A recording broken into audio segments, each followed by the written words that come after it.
25 mai 2005, sur CNN, Warren Buffett, l'un des hommes les plus riches de la planète, déclarait: il y a une lutte des classes, évidemment, mais c'est ma classe, la classe des riches, qui mène la guerre, et nous sommes en train de la gagner. Cette déclaration date de 12 ans. Depuis 12 ans, la guerre menée par les riches contre l'humanité ne cesse de s'étendre à tous les continents et à tous les pays, ce que pudiquement on appelle mondialisation, et qu'il faudrait appeler en réalité guerre mondiale. Cette guerre bat son plein en Europe, et son issue semble donner raison à Warren Buffett. Le peuple grec est à genoux, les ressources des retraités ont été divisées par 2 et par 3 pour certains, le taux de chômage dépasse 23%, 30% de la population n'a pas de couverture sociale, des diabétiques meurent faute de médicaments, le taux de mortalité infantile a doublé. En Allemagne, près de 13 millions de personnes sont pauvres. Entre 1995 et 2015, les plus bas salaires ont diminué de 4 à 7%, alors que les revenus des plus riches ont augmenté de 1 à 10% pour la même période. 1 million de salariés gagnent moins que le salaire minimum légal de 8,50 € l'heure. En Espagne, 40% des enfants vivent sous le seuil de pauvreté.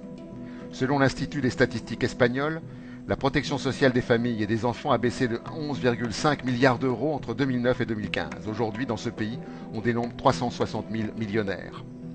En France, selon l'Observatoire des inégalités, entre 2004 et 2014, le nombre de personnes vivant sous le seuil de pauvreté a augmenté de 1 million. 501 personnes sans abri sont mortes en 2016. Elles avaient 49 ans en moyenne, 46 étaient des femmes et 11 des enfants.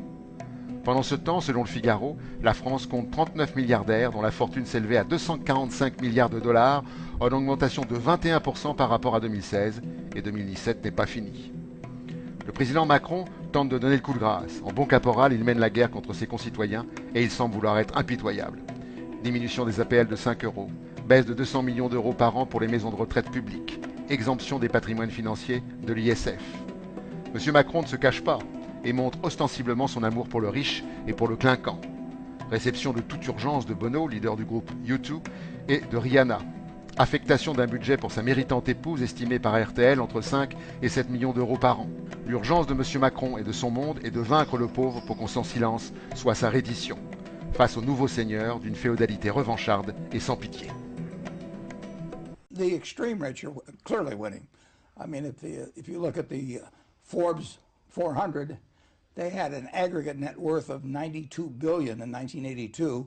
It's $2.3 trillion today, 25 times as much. So the very rich have done exceptionally well in this economy.